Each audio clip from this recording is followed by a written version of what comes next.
जिस्म से पानी निकलना शुरू होता है, क्या वो क्या मनी हो के गया? हुक्म में है और इससे गुस्ल फ़र्ज़ हो जाता है? एक साहब ने पेशावर से पूछा है। देखें, फ़ोश वीडियो देखना तो बिल्कुल हराम है, नाजायज़ है, गुनाह कबीरा है। इससे तो अल्लाह के गज़ब से पनाह मांगनी चाहिए, तौबा करनी चाहिए। ये गुनाह अगर नहीं छूट रहा तो अहलुल्लाह से रब्ता करना चाहिए, कोई ऐसा तरीक़ा बताएं कि ये गुनाह छूट जाए हमसे। ये तो बहुत ही बुरी बुरी हरकत है। इससे आपकी जिस्म को भी नुकसान होगा, आपकी जो शादी की ज़िंदगी है जो वो भी काफ़ी मुतासिर होगी इससे।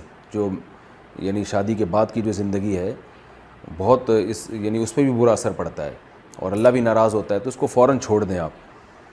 बाकी ये कि ख्वाहिशात नफ़सानिया से जो भी जिस्म से पानी निकलता है, तो जब तक वो मनी ना हो तो गुस्ल फ़र्ज़ नहीं होता, सिर्फ़ वुज़ू करना फ़र्ज़ हो जाता है और उस जगह को धोना फ़र्ज़ हो जाता है।